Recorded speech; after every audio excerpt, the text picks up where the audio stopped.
All right, so now let's turn to our article 22 phrases Americans say that leave foreigners completely stumped. So this is the Insider article.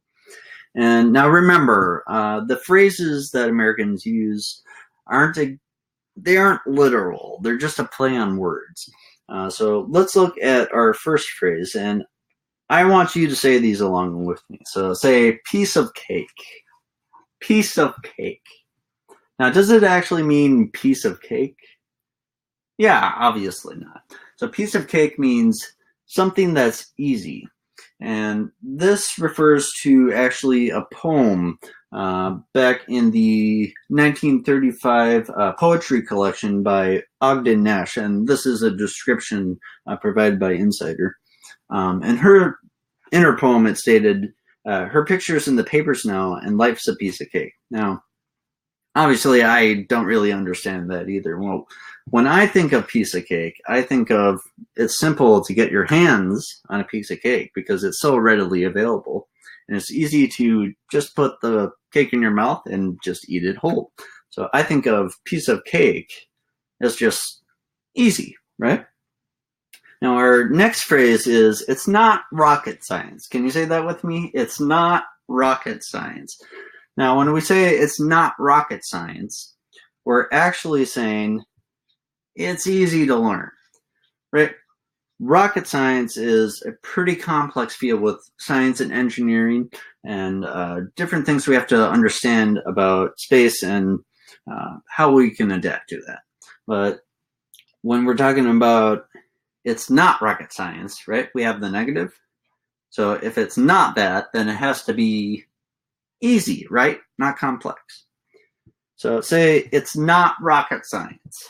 It's not rocket science.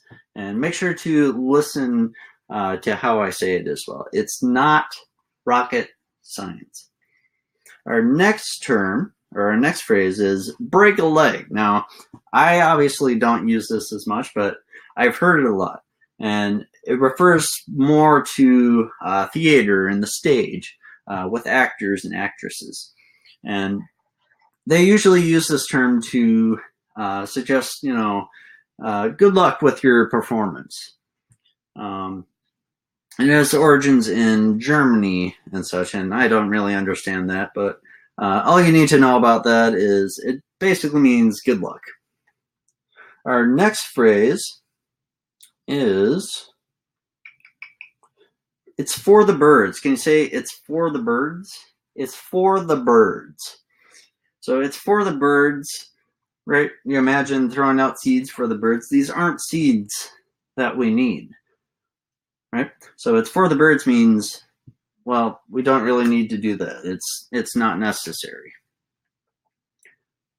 Put up your dukes. Now, I've never heard of this one. Can you say put up your dukes? Put up your dukes. It's like raising up your fists, getting ready to fight. Say, put up your dukes. Put up your dukes. Behind the eight ball. Can everyone say that? Behind the eight ball. Now, behind the eight ball, I've never used this myself either. So everyone knows the game pool, right? Right. So, right, we know the eight ball is basically surrounded by the other ball. So when we say behind the eighth ball, it's difficult to, right, get it out there. They're in a sort of position that's kind of difficult. So our next one is, it's the cat out of the bag. The cat's out of the bag. Can everyone say the cat's out of the bag? The cat's out of the bag. Now the cat's out of the bag, right? We think of pulling a cat out of a bag. Well, it refers more to the secret's kind of out, right? The information's kind of out. So everyone saw Avengers Endgame, right? And everyone heard about all the spoilers. Well, when you heard about them, you could have said, oh, great. I know about the movie, The Cat's Out of the Bag.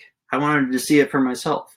So it means the information is out there now and not so much of a secret. Our next one is spill the beans. Can everyone say that? Spill the beans. Spill the beans. spill the beans, right? Imagine spilling beans. Well, it basically means letting out the information, basically talking so much that the information is out now. Our next one is don't cry over spilt milk. Everyone say, don't cry over spilt milk, right? So now we imagine spilling milk and crying over it, right? Basically means don't cry over things that, can't be fixed. Like, we can't exactly drink that milk anymore, but there's no reason to cry over it. So it refers to don't be upset about things that you can't fix. Our next one is jump on the bandwagon. Can everyone say jump on the bandwagon? Jump on the bandwagon. Now this one refers to it's more politics and such, but basically means join a party or join a group or activism and such. And it doesn't actually mean jump on, the vehicle bandwagon. It just means join the group. And our next one is, and this is a favorite one of mine, plead the fifth. Now you'll hear this basically everywhere in media and other places. And plead the fifth. Can you say plead the fifth? Plead the fifth. And this is an important one, actually, to know going out in case you get in trouble with the law or something. Plead the fifth is basically referring to the Fifth Amendment of the U.S. Constitution.